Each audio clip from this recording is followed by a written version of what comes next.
आप लोगों का स्वागत करते हैं सुमन क्लासेस यूट्यूब चैनल पर। इस वीडियो के अंदर अभी कक्षा 12वीं का इतिहास विषय में चैप्टर 2 के अंदर जो है राजा, किसान और नगर, इसमें जितने भी प्रश्न बनेंगे उन सभी प्रश्नों को पूरे डिटेल एक्सप्लेनेशन के माध्यम से हम लोग देखने वाले हैं। जिसमें कि यहाँ से प्रश्न आएगा तो निश्चित रूप से आप लोग एग्जाम के अंदर बनाकर आ सकते हैं। और ये जो चैप्टर है राजा, किसान और नगर, बेहद ही महत्वपूर्ण चैप्टर है। यहाँ से लगभग आप लोगों को 10 नंबर का प्रश्न देखने के लिए मिल सकता है। 10 से 15 नंबर का प्रश्न आप लोगों को एग्जाम के अंदर देखने के लिए मिल सकता है। तो वीडियो शुरू करते हैं, आप लोगों को अंत तक बने रहना है। देखिए, पहले दूसरा चैप्टर है ये इतिहास का, कक्षा 12वीं का, जिसमें कि राजा, किसान और नगर से संबंधित प्रश्न आएगा। इसमें पहला प्रश्न है कि अशोक किस वंश का शासक था। अशोक से संबंधित प्रश्न पूछा गया है।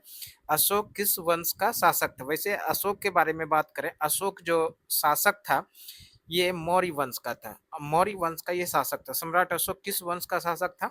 मौर्य वंश का।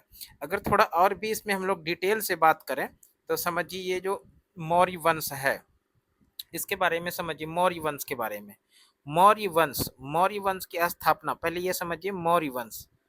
मौर्य वंश, इस मौर्य वंश की स्थापना किसने किया था? मौर्य वंश की स्थापना किया था चंद्रगुप्त मौर्य ने।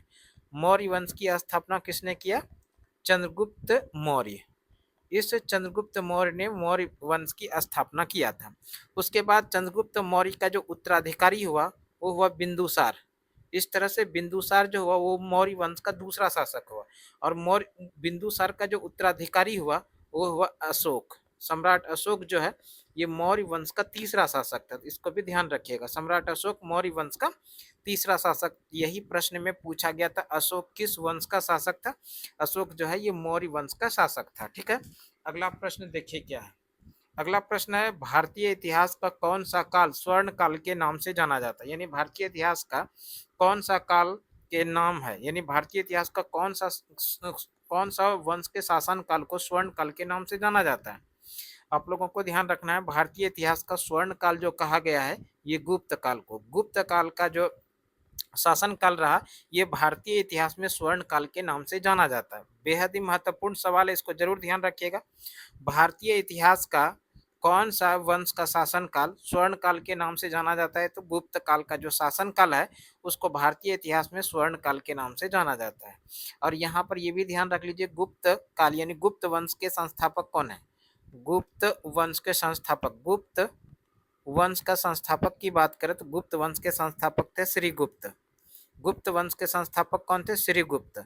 और गुप्त वंश की राजधानी की बात करें, गुप्त वंश का राजधानी कहाँ हुआ करती थी? गुप्त वंश का राजधानी हुआ करती थी पाटलिपुत्र। पाटलिपुत्र जो है गुप्त वंश की राजधानी हुआ करती थी, इसको ध्यान रखिएगा। अगला प्रश्न देखिए क्या है। अगला प्रश्न दिया गया, मुद्राक्षस के लेखक कौन है? सीधा सा प्रश्न पूछा गया है, मुद्राक्षस के लेखक कौन है? मुद्राक्षस के जो लेखक हैं वो है यहाँ पर विशाख दत्त। मुद्राक्षस के लेखक कौन है? विशाख दत्त। मुद्राक्षस के लेखक कौन है? विशाख दत्त। और विशाख दत्त देखिए ऑप्शन डी के अंदर है, तो इस प्रश्न का जो सही आंसर हो जाएगा वो हो जाएगा option D, the right answer. और इसके अलावा इस मुद्राक्षस के अंदर में मुद्राक्षस से किसके बारे में जानकारी मिलता है? ये जो प्रसिद्ध पुस्तक है मुद्राक्षस, इसके लेखक कौन है? विशाख दत्त। इस मुद्राक्षस के बारे में जो जानकारी मिलता है तो मुद्राक्षस के अंदर में नंद वंश की जानकारी मिलता है, नंद वंश का जानकारी मिलता है और मौर्य वंश का जानकारी मिलता है। मौर्य वंश का जानकारी मिलता है, नंद वंश, मौर्य वंश और साथ ही साथ गुप्त वंश की जानकारी। गुप्त वंश की भी जानकारी किसमें मिलता है?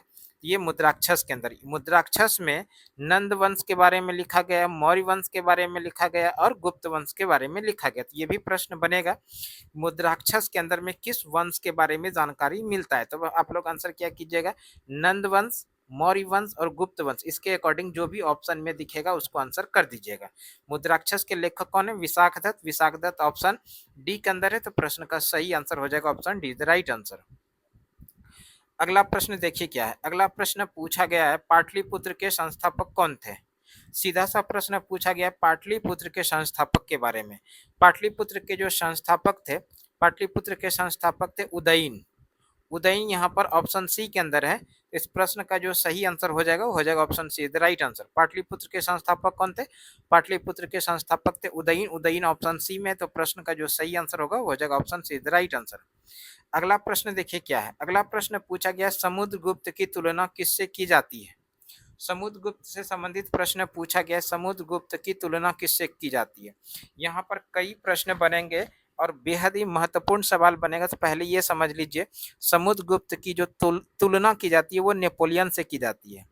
समुद्रगुप्त की तुलना किससे की जाती है? नेपोलियन से। और यहाँ पर नेपोलियन देखिए ऑप्शन बी में है, तो इस प्रश्न का जो सही आंसर हो जाएगा वो हो जाएगा option B, the right answer. ऐसा प्रश्न आता है, भारत का समुद्रगुप्त किसे कहते हैं? सॉरी, भारत का नेपोलियन, भारत का नेपोलियन, भारत का नेपोलियन किसे कहते हैं? तो हम लोग सीधा आंसर करेंगे समुद्रगुप्त। भारत का नेपोलियन किसे कहते हैं? भारत का नेपोलियन कहते हैं समुद्रगुप्त को। इससे संबंधित और भी प्रश्न बनेगा, इसको ध्यान रखिएगा। भारत का नेपोलियन तो हम लोग समझ गए। क्या प्रश्न बनेगा? भारत का नेपोलियन, भारत का नेपोलियन किसे कहते हैं? भारत का नेपोलियन, अगर ये प्रश्न रहे भारत का नेपोलियन किसे कहते हैं, सीधा आंसर क्या करेंगे हम लोग? भारत का नेपोलियन कहते हैं समुद्रगुप्त को। और ये जो समुद्रगुप्त है, समुद्रगुप्त गुप्त वंश का एक प्रसिद्ध शासक है। ये किस वंश का प्रसिद्ध शासक है? गुप्त वंश का प्रसिद्ध शासक है, गुप्त वंश का शासक। एक प्रश्न और बनेगा और महत्वपूर्ण प्रश्न है, समुद्रगुप्त को भारत का नेपोलियन किसने कहा? समुद्रगुप्त को भारत का नेपोलियन जो कहा था वो कहा था विसेंट स्मिथ ने। विसेंट विसेंट स्मिथ, इसके बारे में ध्यान रखिएगा। विसेंट स्मिथ ने भारत का नेपोलियन किसे बताया था? समुद्रगुप्त को। बढ़िया प्रश्न है, जरूर ध्यान रखिएगा। भारत का नेपोलियन समुद्रगुप्त को किसने कहा था? तो विसेंट स्मिथ ने कहा था। ठीक है, भारत का नेपोलियन समुद्रगुप्त को किसने कहा? विसेंट स्मिथ ने। और भी प्रश्न बनेगा, समुद्रगुप्त किस वंश से संबंधित है? गुप्त वंश। और गुप्त वंश के संस्थापक कौन थे? गुप्त वंश के संस्थापक के बारे में अभी पहले देखे थे। गुप्त वंश के संस्थापक है श्रीगुप्त। गुप्त वंश के संस्थापक कौन थे? श्रीगुप्त। और ये गुप्त वंश की राजधानी कहाँ पर हुआ करती थी? गुप्त वंश की राजधानी हुआ करती थी पाटलिपुत्र। गुप्त वंश की राजधानी कहाँ पर हुआ करती थी? पाटलिपुत्र। देखिए, समुद्रगुप्त से संबंधित और भी प्रश्न बनेगा। समुद्रगुप्त संगीत प्रेमी है, संगीत प्रेमी थे, संगीत प्रेमी थे। और इसके बारे में कैसे पता चलता है संगीत प्रेमी थे? समुद्रगुप्त के समय जो सिक्का चलता था, सिक्का, उस सिक्के के पीछे, यानी समुद्रगुप्त के समय में जो सिक्के चलते थे, सिक्के के पीछे, सिक्के के पीछे वीणा बजाते हुए दर्शाया गया था। वीणा बजाते, वीणा बजाते हुए दर्शाया गया था, वीणा बजाते हुए दर्शाया गया था। इसी से पता चलता है समुद्रगुप्त संगीत प्रेमी थे। ठीक है, समुद्रगुप्त क्या थे? संगीत प्रेमी थे। कैसे पता चलता है? तो सिक्के के पीछे वीणा बजाते हुए दर्शाया गया था। ये भी एक प्रश्न यहाँ पर भी बनेगा, किनके शासन काल के अंदर जो सिक्का चला था, उस सिक्के के पीछे वीणा बजाते हुए समुद्रगुप्त को दिखाया गया था, तो वो समुद्रगुप्त के समय में सिक्का चलाया गया था। ठीक है, और समुद्रगुप्त से संबंधित एक प्रश्न और बनेगा। ये प्रश्न आएगा कि समुद्रगुप्त के दरबारी कवि थे। समुद्रगुप्त के दरबारी कवि कौन थे? समुद्रगुप्त के दरबारी कवि की बात करें तो दरबारी कवि थे हरिसेन, हरिसेन। और इसी हरिसेन ने एक प्रसिद्ध रचना है इनका, हरिसेन का प्रसिद्ध रचना है जिसका नाम है प्रयाग प्रशस्ति। प्रयाग प्रशस्ति, ये कितनी बार एग्जाम के अंदर प्रश्न पूछा गया है। प्रयाग प्रशस्ति किसकी रचना है? प्रयाग प्रशस्ति हरिसेन की रचना है। हरिसेन किसके दरबारी कवि थे? हरिसेन दरबारी कवि थे समुद्रगुप्त के। ये जितना भी प्रश्न आया यहाँ पर वो सारा प्रश्न समुद्रगुप्त से संबंधित है, गुप्त वंश से संबंधित है। ठीक है, भारत का नेपोलियन किसे कहा जाता है? भारत का नेपोलियन समुद्रगुप्त को कहा जाता है। और भारत का नेपोलियन समुद्रगुप्त को सबसे पहले किसने कहा था? तो विसेंट स्मिथ ने ही भारत का नेपोलियन समुद्रगुप्त को कहा था। समुद्रगुप्त किस वंश से संबंधित है? समुद्रगुप्त गुप्त वंश से संबंधित है। और गुप्त वंश के संस्थापक कौन है? तो गुप्त वंश के संस्थापक है श्रीगुप्त। गुप्त वंश की राजधानी कहाँ पर हुआ करती थी? गुप्त वंश की राजधानी हुआ करती थी पाटलिपुत्र। और समुद्रगुप्त संगीत प्रेमी है, इसके बारे में कैसे जानकारी मिला? समुद्रगुप्त एक संगीत प्रेमी भी थे, इसके बारे में जानकारी जो मिला, ये इसके समय जो सिक्के चलाए जाते थे, उस सिक्के के पीछे में वीणा बजाते हुए दर्शाया गया था समुद्रगुप्त। इसी से जानकारी मिलता है समुद्रगुप्त संगीत संगीत प्रेमी थे। समुद्रगुप्त के दरबारी कवि कौन है? समुद्रगुप्त के दरबारी कवि थे हरिसेन, और इसी हरिसेन का एक प्रसिद्ध रचना है जिसका नाम है प्रयाग प्रशस्ति। यहाँ से ऐसे भी प्रश्न पूछेगा प्रयाग प्रशस्ति किसकी रचना थी, हम लोग सीधा आंसर करेंगे हरिसेन। हरिसेन किसके दरबारी कवि थे? हरिसेन दरबारी कवि थे समुद्रगुप्त के। एक प्रश्न और आएगा, ये जो गुप्त है, गुप्त वंश है, गुप्त वंश को भारतीय इतिहास का स्वर्ण काल के नाम से जाना जाता है। गुप्त वंश का जो गुप्त वंश है, भारतीय इतिहास का स्वर्ण काल इसको कहा जाता है। भारतीय इतिहास का क्या कहा जाता है? भारतीय इतिहास का स्वर्ण काल, भारतीय इतिहास का स्वर्ण काल कहा जाता है। यहाँ से भी प्रश्न पूछा जाता है किस वंश के शासन काल को स्वर्ण काल यानी भारत का स्वर्ण काल के नाम से जाना जाता है, तो यह है गुप्त वंश। गुप्त वंश का जो शासक है यानी इनके शासन काल है, गुप्त वंश के शासक का शासन काल को भारतीय इतिहास का स्वर्ण काल के नाम से जाना जाता है। ठीक है, अब हम लोग आ जाते हैं प्रश्न पर। देखिए प्रश्न क्या पूछा गया है, प्रश्न पूछा गया कलिंग की लड़ाई कब लड़ी गई? कलिंग की प्रसिद्ध लड़ाई कब लड़ी गई थी? कलिंग की लड़ाई जो लड़ी गई थी वो 261 ईसा पूर्व लड़ी गई थी। कलिंग की लड़ाई किस वर्ष लड़ी गई थी? 261 ईसा पूर्व। और 261 ईसा पूर्व यहाँ पर ऑप्शन ए में है, तो इस प्रश्न का जो सही आंसर हो जाएगा वो हो जाएगा option A, the right answer. और एक प्रश्न बनेगा, ये जो कलिंग है, कलिंग वर्तमान समय की बात करें तो कौन सा क्षेत्र है कलिंग का? तो कलिंग का वर्तमान समय की बात करें तो ये उड़ीसा का क्षेत्र है। ठीक है, कलिंग का युद्ध किसने लड़ा था? तो ध्यान रखिएगा, कलिंग का युद्ध लड़ा था अशोक ने। किस वर्ष लड़ा था? अशोक ने कलिंग की लड़ाई 261 ईसा पूर्व लड़ा था अशोक ने। अगला प्रश्न है, पाटलिपुत्र नगर की स्थापना किस नदी के संगम पर हुई थी? सीधा सा प्रश्न पूछा गया है, पाटलिपुत्र नगर की स्थापना किस नदी के संगम पर हुई थी? पाटलिपुत्र नगर की स्थापना जो हुई थी, ये हुई थी गंगा सोन पुनपुन नदी के संगम पर। और यहाँ पर देखिए गंगा सोन पुनपुन जो है ऑप्शन डी के अंदर है, तो इस प्रश्न का जो सही आंसर होगा वो हो जाएगा option D, the right answer. Ganga Son और पुनपुन, गंगा सोन पुनपुन नदी के संगम पर पाटलिपुत्र नगर की स्थापना हुई थी। एक प्रश्न और ध्यान रखिएगा आप लोग, पाटलिपुत्र की जो स्थापना किया था वो उदयन ने, उदयन, ये उदयन जो है हर्यक वंश का एक शासक था, हर्यक वंश का शासक था। इसी उदयन ने पाटलिपुत्र नगर की स्थापना किया था। और ये पाटलिपुत्र जो है किस नदी के संगम पे? गंगा सोन और पुनपुन नदी के संगम पे है। अगला प्रश्न देखिए क्या, अगला प्रश्न है मौर्य साम्राज्य का प्रथम शासक कौन था? यानी मौर्य वंश का संस्थापक और मौर्य साम्राज्य के प्रथम शासक। मौर्य साम्राज्य का प्रथम शासक जो था वो था चंद्रगुप्त मौर्य। चंद्रगुप्त मौर्य यहाँ पर ऑप्शन बी के अंदर है, तो इस प्रश्न का जो सही आंसर हो जाएगा option B, the right answer हो जाएगा। चंद्रगुप्त मौर्य मौर्य साम्राज्य का प्रथम शासक था, और चंद्रगुप्त मौर्य ने मौर्य साम्राज्य की स्थापना किया था। मौर्य साम्राज्य यानी मौर्य वंश की स्थापना, मौर्य वंश की स्थापना किसने किया था? मौर्य वंश की स्थापना किया था चंद्रगुप्त मौर्य ने। इसी चंद्रगुप्त मौर्य का प्रधानमंत्री हुआ करता था, प्रधानमंत्री हुआ करता था जिसका नाम है चाणक्य। चाणक्य कहिए या फिर कौटिल्य कहिए, चाणक्य, कौटिल्य, या इसी का एक और नाम है विष्णुगुप्त। विष्णुगुप्त, ये तीनों एक ही व्यक्ति है, चाणक्य, कौटिल्य या विष्णुगुप्त। ये जो व्यक्ति है चाणक्य, कौटिल्य, विष्णुगुप्त, ये प्रधानमंत्री था किनका? चंद्रगुप्त मौर्य का। और एक सवाल और ध्यान रखिएगा, चाणक्य, कौटिल्य, विष्णुगुप्त के द्वारा ही लिखा गया एक प्रसिद्ध पुस्तक है जिसका नाम है अर्थशास्त्र। अर्थशास्त्र, अर्थशास्त्र पुस्तक के लेखक कौन है? तो हम लोग आंसर करेंगे चाणक्य, कौटिल्य या विष्णुगुप्त।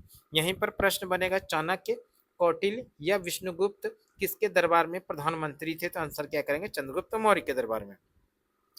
और इसी चंद्रगुप्त मौर्य ने मौर्य वंश की स्थापना किया था। ठीक है, और इस तरह से चंद्रगुप्त मौर्य मौर्य वंश के प्रथम शासक हुए। अगला प्रश्न देखिए क्या है, अगला प्रश्न में पूछा गया है प्रयाग प्रशस्ति की रचना किसने की थी? सीधा सा प्रश्न पूछा गया प्रयाग प्रशस्ति, इसके बारे में पीछे भी पढ़े हैं। प्रयाग प्रशस्ति की रचना जो किया था वो किया है हरिसेन ने। प्रयाग प्रशस्ति की रचना किसने किया है? हरिसेन। और यहाँ पर देखिए हरिसेन जो है ऑप्शन सी के अंदर है, तो इस प्रश्न का जो सही आंसर होगा वो हो जाएगा ऑप्शन सी, यानी प्रयाग प्रशस्ति की रचना किसने किया? हरिसेन ने। और ये जो प्रयाग प्रशस्ति है इसके अंदर में इसके लेखक कौन हुए? हरिसेन हुए। हरिसेन जो है ये समुद्रगुप्त के दरबारी कवि थे, ये भी ध्यान रखिएगा। समुद्रगुप्त, समुद्रगुप्त के दरबारी कवि, समुद्रगुप्त के दरबारी कवि थे? समुद्रगुप्त के दरबारी कवि, समुद्रगुप्त के दरबारी कवि कौन थे? तो हरिसेन। और इसी हरिसेन के द्वारा एक प्रसिद्ध रचना की गई है जिसका नाम है प्रयाग प्रशस्ति। अगला प्रश्न देखिए क्या है। अगला प्रश्न, अर्थशास्त्र के लेखक कौन थे? अर्थशास्त्र, अर्थशास्त्र के लेखक पूछा गया। अर्थशास्त्र के जो लेखक थे वो थे कौटिल्य। कौटिल्य यहाँ पर ऑप्शन सी के अंदर है, तो प्रश्न का जो सही आंसर हो जाएगा वो हो जाएगा option C is the right answer. इसी कौटिल्य का अन्य नाम क्या था? इसी कौटिल्य का अन्य नाम था विष्णुगुप्त। विष्णुगुप्त, विष्णुगुप्त बोलिए, कौटिल्य बोलिए या चाणक्य बोलिए, ये तीनों एक ही व्यक्ति था और इसी के द्वारा प्रसिद्ध पुस्तक लिखा गया है ये अर्थशास्त्र। एक प्रश्न यहाँ पर भी बनेगा, अर्थशास्त्र जो है वो किस पर आधारित है? तो हम लोग आंसर करेंगे राजनीति पर आधारित है। ये भी प्रश्न पूछा जाता है, अर्थशास्त्र जो है किस पर आधारित है? तो राजनीति पर आधारित है। इसको याद रखिएगा आप लोग, किस पर आधारित है? तो राजनीति पर आधारित है। और ये जो विष्णुगुप्त है, चाणक्य है, कौटिल्य है, ये किसके दरबार में हुआ करते थे प्रधानमंत्री? तो आप लोगों को अभी बताए थे चंद्रगुप्त मौर्य। चंद्रगुप्त मौर्य, चंद्रगुप्त मौर्य का प्रधानमंत्री थे कौटिल्य, चाणक्य या विष्णुगुप्त। और इसी चाणक्य, कौटिल्य, विष्णुगुप्त के द्वारा प्रसिद्ध पुस्तक लिखा गया था जिसका नाम है अर्थशास्त्र। और ये अर्थशास्त्र किस पर आधारित है? तो राजनीति पर आधारित है। अगला प्रश्न देखिए क्या है। अगला प्रश्न है, समुद्रगुप्त की तुलना किस यूरोपीय शासक से की जाती है? सीधा सा प्रश्न पूछा गया, समुद्रगुप्त की तुलना किस यूरोपीय शासक से की जाती है? समुद्रगुप्त की तुलना की जाती है नेपोलियन से। और यहाँ पर नेपोलियन देखिए ऑप्शन बी के अंदर है, तो इस प्रश्न का जो सही आंसर हो जाएगा option B the right answer. यानी प्रश्न पूछा जाएगा भारत का नेपोलियन किसे कहा जाता है? भारत का नेपोलियन, ये भी ध्यान रख लीजिएगा आप लोग, भारत का नेपोलियन, भारत का नेपोलियन। और ये भारत का नेपोलियन कौन कहे जाते हैं? समुद्रगुप्त कहे जाते हैं। समुद्रगुप्त को भारत का नेपोलियन सर्वप्रथम किसने कहा था? ये भी बढ़िया प्रश्न है। अभी आप लोगों को हम पीछे बताए थे, यहाँ पर देखिए भारत का जो नेपोलियन कहा जाता है वो समुद्रगुप्त को कहा जाता है। और भारत का नेपोलियन समुद्रगुप्त को किसने कहा था? विसेंट स्मिथ ने। ये भी ध्यान रख लीजिएगा, किसने कहा था? विसेंट स्मिथ। भारत का नेपोलियन किसे कहा जाता है? समुद्रगुप्त को। और समुद्रगुप्त को भारत का नेपोलियन किसने कहा था सर्वप्रथम? तो विसेंट स्मिथ ने। विसेंट स्मिथ ने भारत का नेपोलियन कहा था समुद्रगुप्त को। अगला प्रश्न देखिए क्या है। अगला प्रश्न पूछा गया है, इंडिका किसका यात्रा वृत्तांत? इंडिका प्रसिद्ध पुस्तक है इंडिका। इंडिका किसका यात्रा का वृत्तांत है? इंडिका के जो लेखक हैं उसके लेखक है मेगास्थनीज। और यहाँ पर मेगास्थनीज देखिए ऑप्शन ए के अंदर है, तो इस प्रश्न का जो सही आंसर हो जाएगा option A is the right answer. यहाँ पर आप लोग ध्यान रखिएगा, ये जो मेगास्थनीज है, मेगास्थनीज चंद्रगुप्त मौर्य के दरबार में भारत में आए थे। चंद्रगुप्त मौर्य के दरबार में, चंद्रगुप्त मौर्य के दरबार में भारत में आए थे। और ये जो मेगास्थनीज है किसका राजदूत बनकर आया था? सेल्यूकस निकेटर का। ये भी ध्यान रख लीजिएगा, सेल्यूकस निकेटर, सेल्यूकस निकेटर का राजदूत बनकर आया था मेगास्थनीज किसके दरबार में? चंद्रगुप्त मौर्य के दरबार में। और इसी मेगास्थनीज ने एक प्रसिद्ध रचना किया है जिसका नाम इंडिका। और इस इंडिका के अंदर इन्होंने भारतीय समाज को 7 वर्गों में विभाजित किया है। भारतीय समाज को, भारतीय समाज को कितने वर्गों में? तो 7 वर्गों में विभाजित किया है। ये भी प्रश्न पूछा जाता है कभी कभी। भारतीय समाज 7 वर्गों में विभाजित किया गया है। मेगास्थनीज के किस पुस्तक के अंदर इसकी चर्चा है? ये है इंडिका। यहाँ पर जो सीधा सा प्रश्न पूछा गया था, इंडिका के लेखक कौन है? इंडिका किसकी यात्रा का वृत्तांत है? इंडिका मेगास्थनीज की यात्रा का वृत्तांत है। मेगास्थनीज भारत में किसके दरबार में आए थे? चंद्रगुप्त मौर्य के दरबार में आए थे। मेगास्थनीज किसका राजदूत के रूप में बन के आए थे? सेल्यूकस निकेटर का राजदूत के रूप में भारत में आए थे। और ये जो मेगास्थनीज है, इस मेगास्थनीज की प्रसिद्ध रचना इंडिका, इस इंडिका के अंदर की क्या रचना किया गया? तो भारतीय समाज को 7 वर्गों में विभाजित किया गया। तो ये संबंधित हो गया, सारा किससे संबंधित सवाल था? तो इंडिका से, जो मेगास्थनीज इनके लेखक हुए। अगला प्रश्न देखिए क्या है, प्राचीन भारत में धम्म की शुरुआत किस शासक ने की थी? सीधा सा प्रश्न पूछा गया, प्राचीन भारत में धम्म की शुरुआत जो किया था वो किया था सम्राट अशोक ने। धम्म की शुरुआत किसने किया था? सम्राट अशोक ने। और यहाँ पर अशोक देखिए ऑप्शन सी के अंदर है, तो इस प्रश्न का जो सही आंसर हो जाएगा वो हो जाएगा option C, the right answer. Dhamma की शुरुआत किसने किया था? सम्राट अशोक ने। सम्राट अशोक मौर्य वंश का तीसरा शासक था। मौर्य वंश का तीसरा शासक, मौर्य वंश का तीसरा शासक हुआ। मौर्य वंश का तीसरा शासक था कौन? सम्राट अशोक। और इसी सम्राट अशोक ने धम्म की शुरुआत करवाया था। सम्राट अशोक ने एक प्रसिद्ध युद्ध लड़ा था 261 ईसा पूर्व, 61 बीसी ईसा पूर्व में, जिसका नाम है कलिंग का युद्ध। कौन सा युद्ध है? कलिंग युद्ध। और ये कलिंग युद्ध में, इसी कलिंग युद्ध के बाद सम्राट अशोक ने अपने जीवन में कभी भी हथियार नहीं उठाने की प्रतिज्ञा की और साथ ही साथ इन्होंने बौद्ध धर्म को अपनाया। किस धर्म को अपनाया था? बौद्ध धर्म को अपनाया था। बौद्ध धर्म जो इन्होंने अपनाया था वो, उनसे बौद्ध धर्म की दीक्षा इसने किससे लिया था? उपगुप्त नामक बौद्ध भिक्षु से। उपगुप्त नामक बौद्ध भिक्षु से इन्होंने, यानी सम्राट अशोक ने बौद्ध धर्म की दीक्षा लिया था। अगला प्रश्न देखिए क्या है। अगला प्रश्न में प्रसिद्ध ग्रंथ इंडिका रचना किसने की थी? प्रसिद्ध पुस्तक, प्रसिद्ध ग्रंथ इंडिका, इसके लेखक कौन है? इंडिका के लेखक कौन है?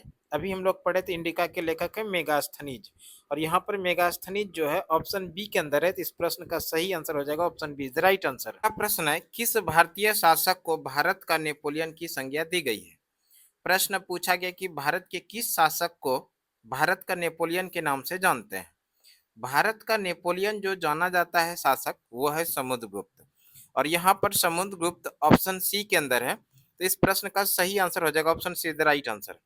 यानी भारतीय शासक जिनको भारत का नेपोलियन कहा जाता है वो है समुद्रगुप्त। समुद्रगुप्त को भारत का नेपोलियन सर्वप्रथम किसने कहा था? विसेंट स्मिथ ने। इसका भी नाम आप लोग याद रखिएगा, विसेंट स्मिथ। इसी विसेंट स्मिथ ने भारत का नेपोलियन की संज्ञा समुद्रगुप्त को दिया था। यानी भारत का नेपोलियन कह के पुकारा था समुद्रगुप्त को। किसने? विसेंट स्मिथ ने। अगला प्रश्न देखिए क्या है। अगला प्रश्न है, कनिष्क की राज्यारोहण तिथि है।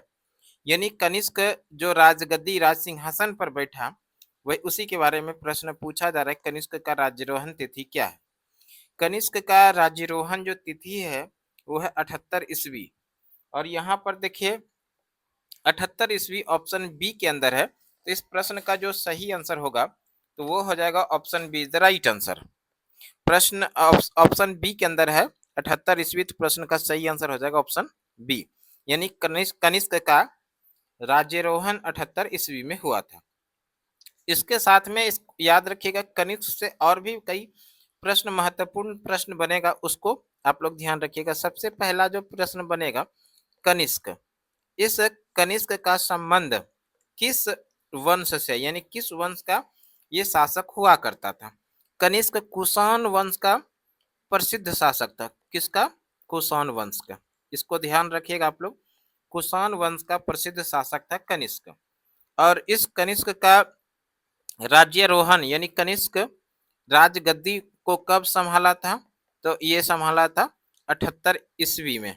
कब? 78 ईस्वी में। और जिस समय ये इनका राज्यारोहण हुआ, इसी समय इन्होंने एक संवत चलवाया था जिसका नाम है शक संवत। शक संवत, तो इसको भी आप लोग ध्यान रखिएगा, सीधा प्रश्न पूछा जाएगा। शक संवत की शुरुआत किसने करवाया था?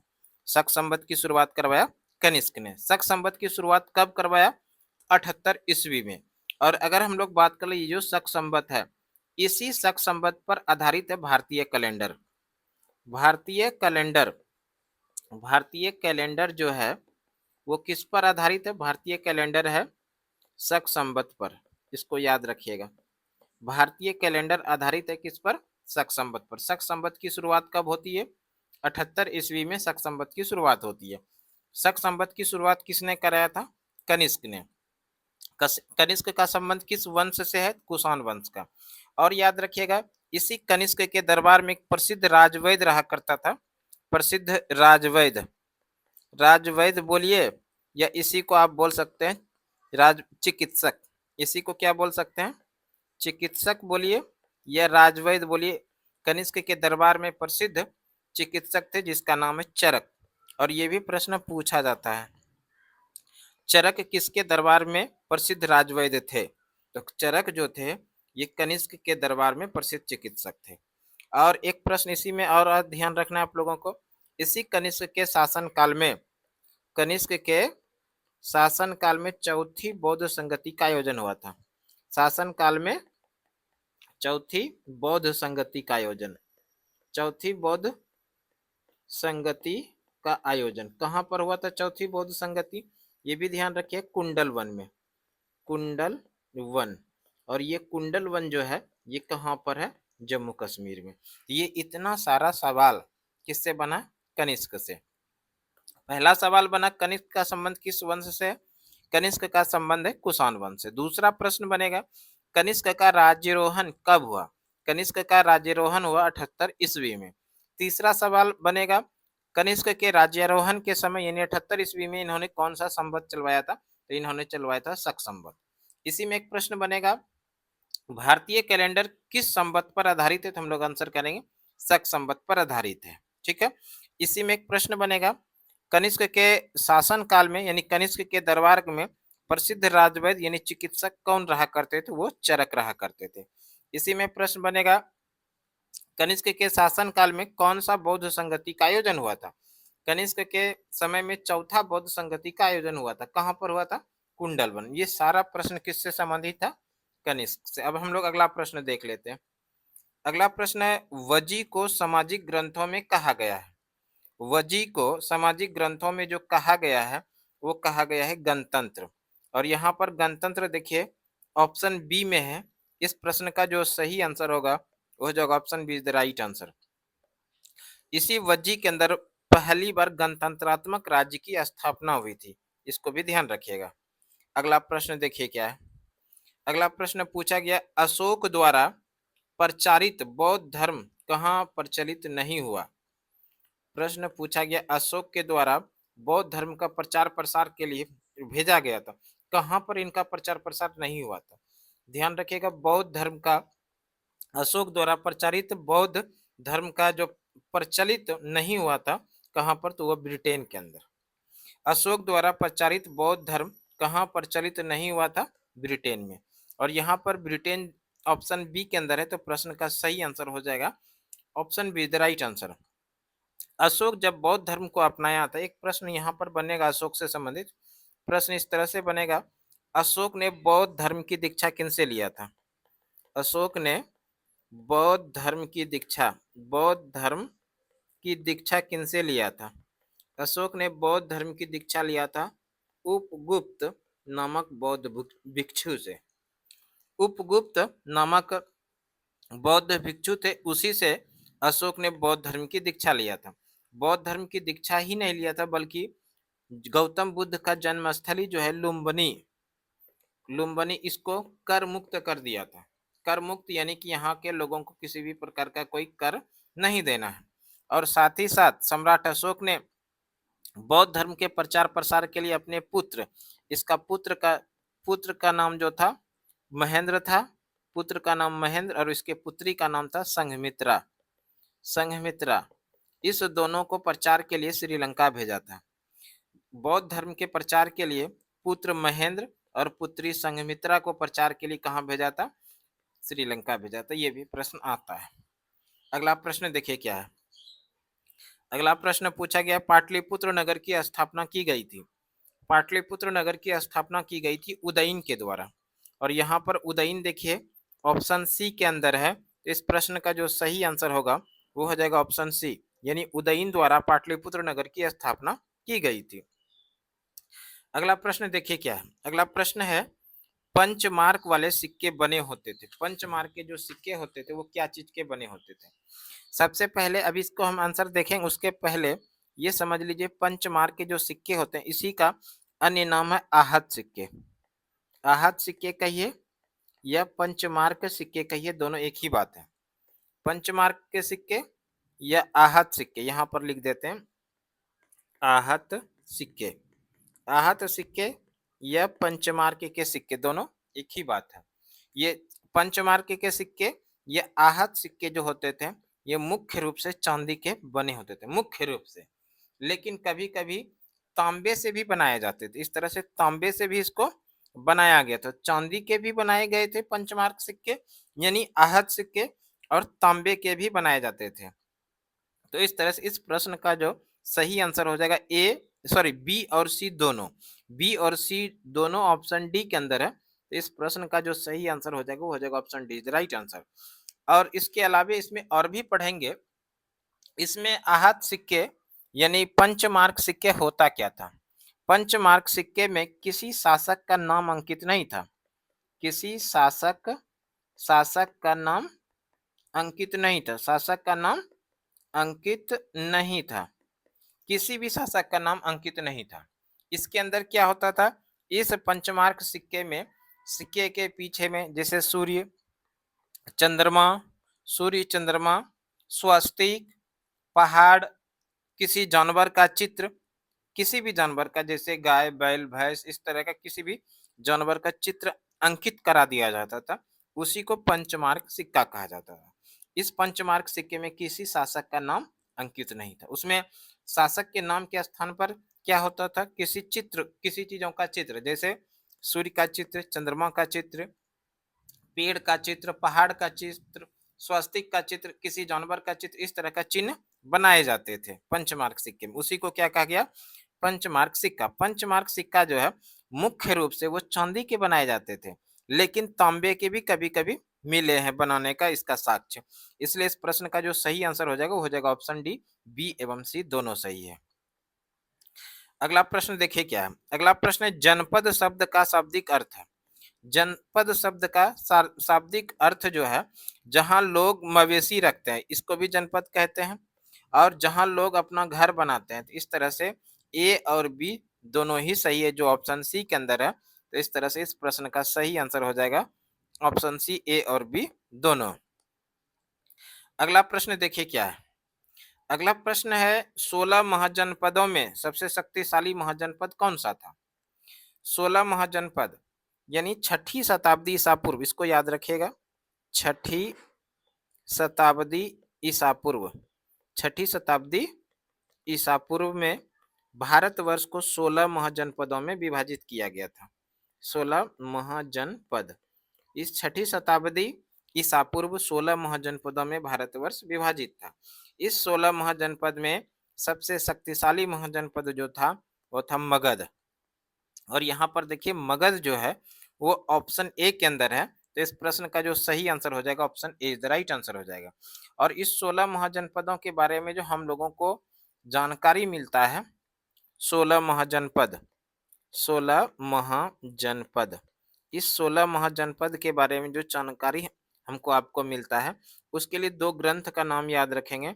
एक तो बौद्ध ग्रंथ है, बौद्ध ग्रंथ, और इस बौद्ध ग्रंथ का नाम है अंगुत्तर निकाय।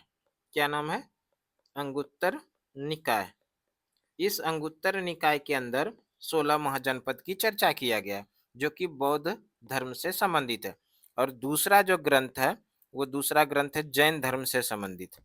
दूसरा ग्रंथ है जैन धर्म से संबंधित है, और जैन धर्म से जो संबंधित ग्रंथ है उसका नाम है भगवती सूत्र। भगवती सूत्र, इसको भी आप लोग याद रखिएगा। भगवती सूत्र जो है वो किस धर्म से संबंधित है, जैन धर्म से। और अंगुत्तर निकाय किस धर्म से संबंधित है, ये है बौद्ध धर्म से, यानी बौद्धों का प्रसिद्ध ग्रंथ है। उसी तरह से ये भगवती सूत्र जो है ये जैनों का प्रसिद्ध ग्रंथ है, जैन धर्म का प्रसिद्ध ग्रंथ है। क्या है, भगवती सूत्र। इस भगवती सूत्र के अंदर भी 16 महाजनपद की चर्चा है, और इस अंगुत्तर निकाय के अंदर में भी 16 महाजनपद की चर्चा है। तो यहाँ से प्रश्न इस तरह से बनेगा, बताइए जैन धर्म के किस ग्रंथ के अंदर में 16 महाजनपद की चर्चा की गई है। तो हम लोग आंसर क्या करेंगे, भगवती सूत्र। और यहाँ पर जो प्रश्न बनेगा बौद्ध धर्म से, प्रश्न इस तरह से आएगा, बताइए किस बौद्ध ग्रंथ के अंदर में 16 महाजनपद की चर्चा है। तो हम लोग आंसर करेंगे अंगुत्तर निकाय के अंदर। ठीक, इस 16 महाजनपद में से एकमात्र जनपद जो दक्षिण भारत में स्थित है, ये भी प्रश्न पूछा जाता है। एकमात्र जनपद जो दक्षिण भारत में स्थित है, दक्षिण भारत में जो स्थित है महाजनपद, उसका नाम है अस्मक। क्या नाम है, अस्मक। और ये जो महाजनपद है अस्मक जनपद, इसकी राजधानी हुआ करती थी पोटली। पोटली बोलिए या इसी को आप बोलिए पोतन, पोटली या पोतन। और ये जो अस्मक की राजधानी पोटली या पोतन था, किस नदी के किनारे था? तो ये गोदावरी नदी के तट पे था। इसको भी याद रखिएगा, गोदावरी नदी के तट पर। एकमात्र महाजनपद दक्षिण भारत का कौन सा है? तो अस्मक है। इसकी राजधानी कहाँ थी? पोटली या पोतन बोलिए। किस नदी के किनारे? तो गोदावरी नदी के किनारे। 16 महाजनपद की चर्चा किस जैन ग्रंथ के अंदर में? तो भगवती सूत्र के अंदर। और बौद्ध ग्रंथ की बात करेगा तो अंगुत्तर निकाय के अंदर है। और सबसे शक्तिशाली महाजनपद कौन सा था? शक्तिशाली जनपद मगध। मगध, मगध के बारे में एक सवाल और याद रखिए, मगध की राजधानी गिरिब्रज, गिरिब्रज या राजगिरी, इसको याद रखिएगा, राजगिरी। इसकी राजधानी कहाँ थी? गिरिब्रज, ये राजगिरी थी। मगध की राजधानी कहाँ थी? गिरिब्रज और राजगिरी। और ये मगध जो है 16 महाजनपदों में सबसे शक्तिशाली महाजनपद था। अब हम लोग आ जाते हैं अगले प्रश्न पर। अगला प्रश्न पूछा गया, धम्म महामात्रों को किसने नियुक्त किया? धम्म महामात्रों को जो नियुक्त किया था वो किया था अशोक ने, सम्राट अशोक। यहाँ पर ऑप्शन सी के अंदर है। इस प्रश्न का जो सही आंसर होगा वो हो जाएगा option C, the right answer. धम्म महामात्रों की नियुक्ति किसने किया था? अशोक ने किया था। अगला प्रश्न क्या है? अर्थशास्त्र और इंडिका से किस राजवंश के विषय में जानकारी मिलती है? अर्थशास्त्र और इंडिका ये दोनों ही अलग अलग रचना है। अर्थशास्त्र के लेखक हैं चाणक्य, कहिए चाणक्य, या इसी का अन्य नाम है कौटिल्य, कौटिल्य, या इसी का अन्य नाम है विष्णुगुप्त, विष्णुगुप्त। इस तरह से अर्थशास्त्र के लेखक हो गए चाणक्य, कौटिल्य या विष्णुगुप्त। वहीं पर इंडिका के लेखक है मेगास्थनीज, मेगास्थनीज, मेगास्थनीज, इसको भी ध्यान रखिएगा। और अर्थशास्त्र और इंडिका दोनों ही पुस्तक, दोनों ही ग्रंथ किस राजवंश के बारे में जानकारी देता है? तो ये राजवंश है मौर्य राजवंश, और यहाँ पर मौर्य वंश है। तो मौर्य देखिए ऑप्शन ए के अंदर है। तो प्रश्न का जो सही आंसर हो जाएगा वो हो जाएगा option A, the right answer. यानी मौर्य वंश से संबंधित जो प्रसिद्ध ग्रंथ है वो है, एक तो अर्थशास्त्र हो गया जिसके लेखक की चाणक्य, कौटिल्य या विष्णुगुप्त है, और दूसरा जो प्रसिद्ध ग्रंथ है वह इंडिका जिसके लेखक की मेगास्थनीज है। ठीक है। अगला प्रश्न देखिए क्या है। अगला प्रश्न पूछा गया, किस शिलालेख में अशोक के कलिंग विजय का उल्लेख है? यानी कलिंग विजय का जो उल्लेख है अशोक के किस शिलालेख के अंदर है? अशोक का जो शिलालेख है, अशोक के शिलालेख में कौन से शिलालेख के अंदर में कलिंग विजय का वर्णन है? तो ये शिलालेख है 13वां, 13वां शिलालेख के अंदर में अशोक के कलिंग विजय का वर्णन है, कलिंग विजय। यहाँ पर 13वां ऑप्शन डी के अंदर है। तो प्रश्न का जो सही आंसर हो जाएगा वो हो जाएगा option C, the right answer. एक प्रश्न बनेगा, अशोक का शिलालेख, अशोक के शिलालेख का खोज किसने किया? अशोक के शिलालेख का खोज जो किया है वो टी पैंथलर ने किया है। टी पैंथलर, इसको याद रखिएगा आप लोग, टी पैंथलर, टी पैंथलर ने अशोक के शिलालेख का खोज किया है। कब? 1750 में। ध्यान रखना है, अशोक के शिलालेख का खोज किसने किया? टी पैंथलर ने। यहाँ पर पैंथलर थोड़ा साफ नहीं दिखाई पड़ रहा है, फिर से हम लोग लिख लेते हैं। टी पैंथलर, देखिए पैंथलर, पैंथलर इस तरह से लिखेंगे, पैंथलर, एक सेकेंड होल्ड कीजिएगा। हाँ ठीक है, टी पैंथलर, यहाँ पर पैंथलर हो गया। इसी टी पैंथलर ने 1750 में सम्राट अशोक का जो शिलालेख है इसका खोज किया था। और शिलालेखों की संख्या कितना बताया था? शिलालेखों की संख्या बताया था 14। और इस 14 जो अलग अलग शिलालेख, इस 14 शिलालेख में 13वां शिलालेख जो है, इसी 13वें शिलालेख के अंदर में कलिंग विजय का वर्णन है। और एक प्रश्न बनेगा यहाँ पर जो कि आप लोगों को याद रखना है, सबसे लंबा शिलालेख कौन सा है? सबसे लंबा शिलालेख है 7वां, सबसे लंबा शिलालेख। ये भी प्रश्न बढ़िया है और आता भी। सबसे लंबा शिलालेख, लंबा, सबसे लंबा शिलालेख है वो सप्तम है।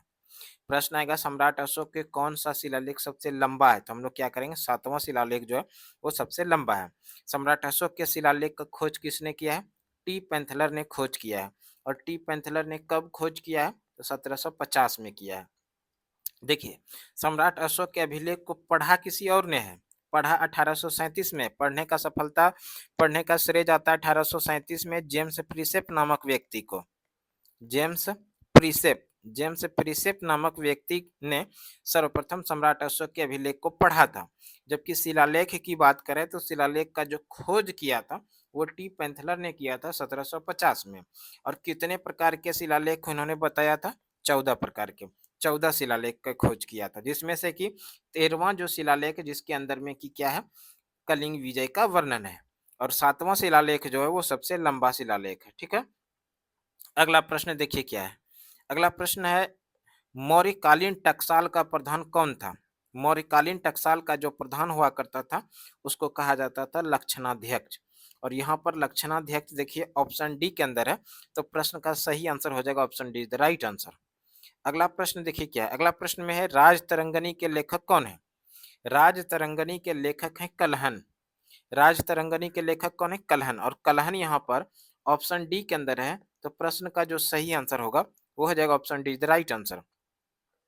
इसके साथ साथ में जो आप लोगों को ध्यान रखना है, राज तरंगनी के अंदर लिखा क्या गया है, इसमें कश्मीर का इतिहास लिखा गया है। कश्मीर का इतिहास, यहाँ से प्रश्न पूछा जाता है, बताइए किस पुस्तक के अंदर में कश्मीर का इतिहास का वर्णन है? तो हम लोग आंसर क्या करेंगे? राज तरंगनी। और राज तरंगनी के लेखक कौन है? राज तरंगनी को किसने लिखा है? तो कलहन ने लिखा। अगला प्रश्न देखिए क्या, अगला प्रश्न है, पतंजलि के महाभाष्य से हमें जानकारी मिलती है। पतंजलि के महाभाष्य से हम लोगों को किस काल की जानकारी मिलती है?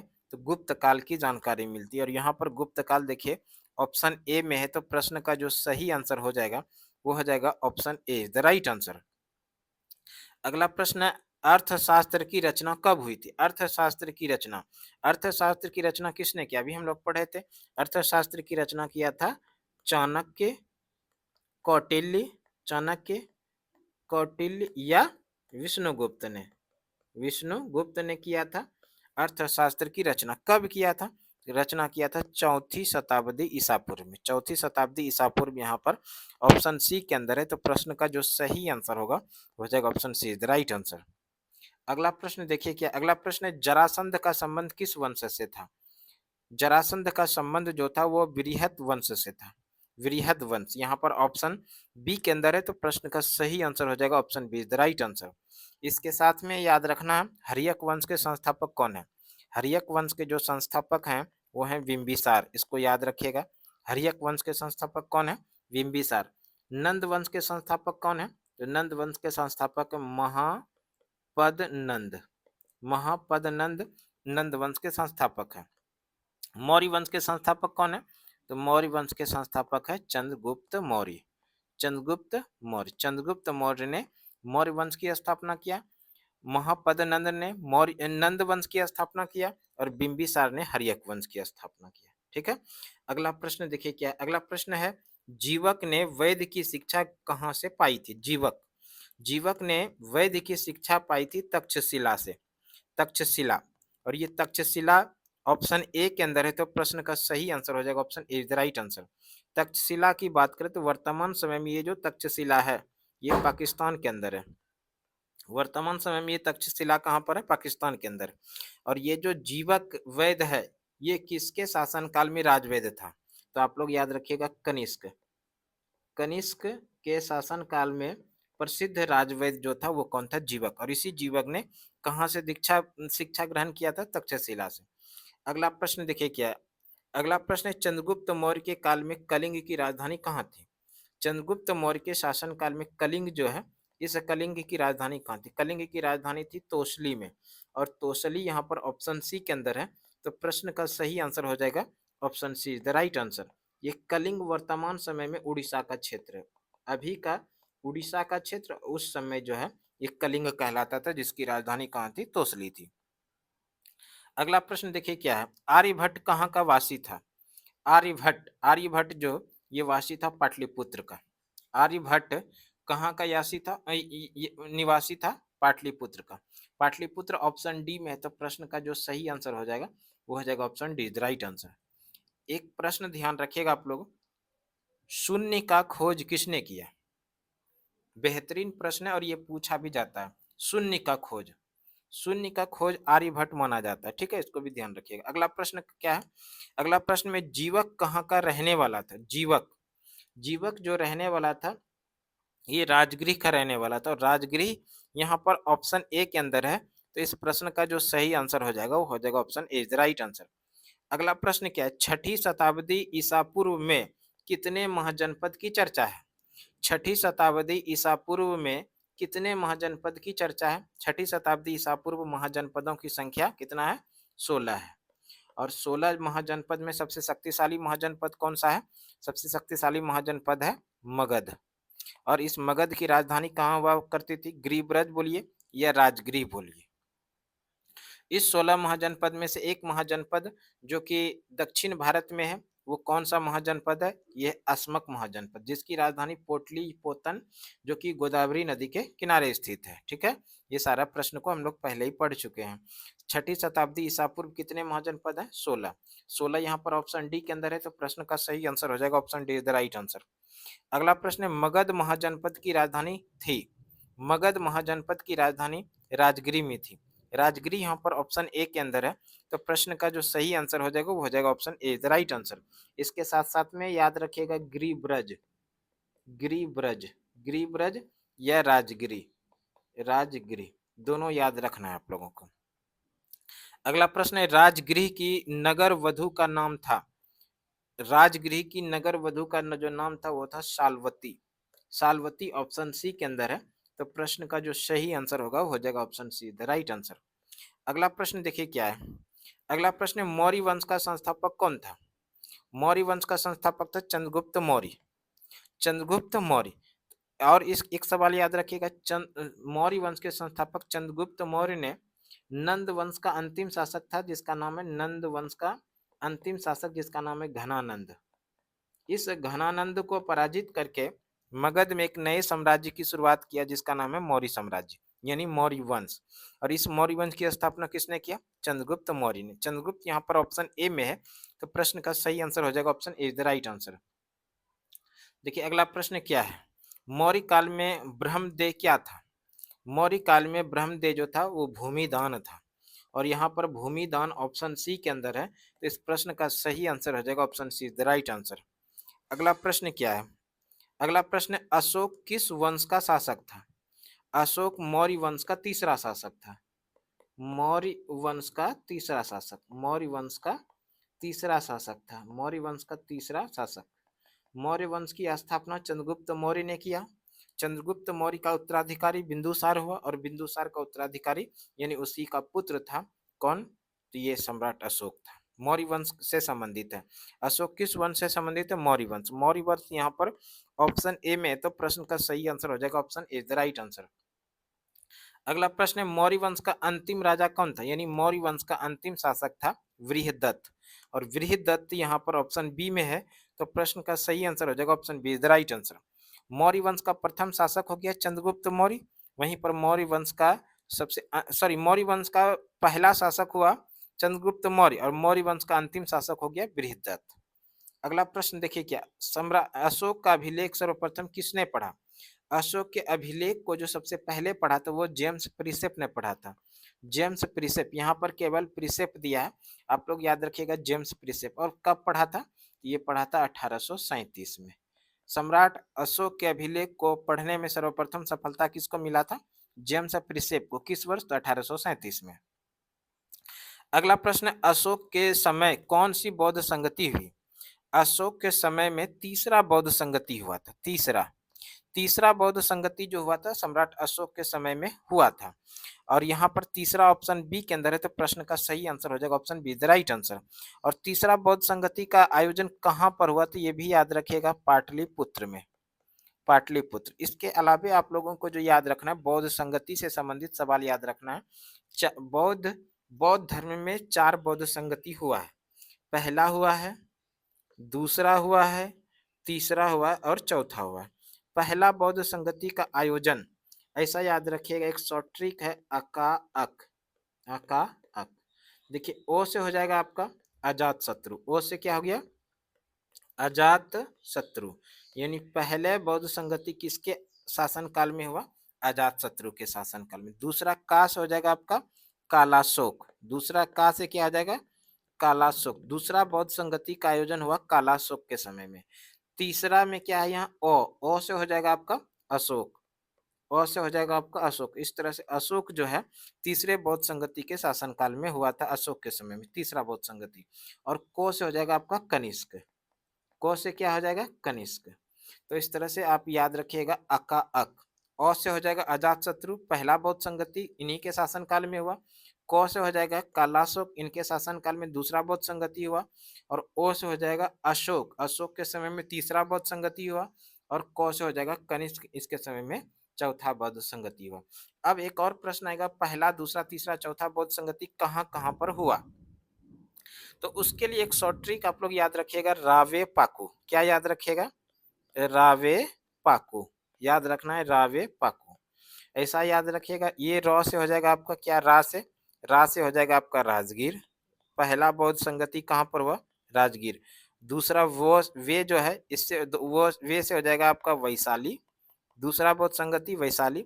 और तीसरा बौद्ध संगति पा जो है इससे हो जाएगा आपका पाटलिपुत्र, पाटलिपुत्र। और कु जो है इससे हो जाएगा आपका कुंडल वन। इससे क्या हो जाएगा, कुंडल वन। तो इस तरह से चारों बौद्ध संगति आप लोग याद रख सकते हैं कहाँ कहाँ पर हुआ। पहला राजगीर के अंदर हुआ, जिसको कि रास याद रख सकते हैं। दूसरा वैशाली के अंदर हुआ, जिसको वेश याद रख सकते हैं। तीसरा पाटलिपुत्र में हुआ, जिसको कि पास याद रख सकते हैं। चौथा जो है कु से, जो कि कुंडल वन में हुआ था, जिसको कु से याद रख सकते हैं। ठीक है, अब हम लोग आते हैं प्रश्न पर। प्रश्न में पूछा गया था अशोक के समय कौन सा बौद्ध संगति हुई थी। अशोक के समय तीसरी बौद्ध संगति हुई थी पाटलिपुत्र में। और यहाँ पर तीसरी देखिए ऑप्शन बी के अंदर है, तो प्रश्न का सही आंसर हो जाएगा option B, the right answer. अगला प्रश्न देखिए क्या है, मगध का प्राचीनतम राजवंश कौन था। मगध का सबसे प्राचीनतम राजवंश जो माना जाता है वो हर्यक वंश माना जाता है। हर्यक वंश ऑप्शन सी के अंदर है, तो प्रश्न का जो सही आंसर हो जाएगा वो हो जाएगा option C, is the right answer. इस हर्यक वंश के संस्थापक कौन थे, ये भी ध्यान रखिएगा। हर्यक वंश के संस्थापक थे बिम्बिसार, बिम्बिसार। हर्यक वंश के संस्थापक कौन थे, बिम्बिसार थे।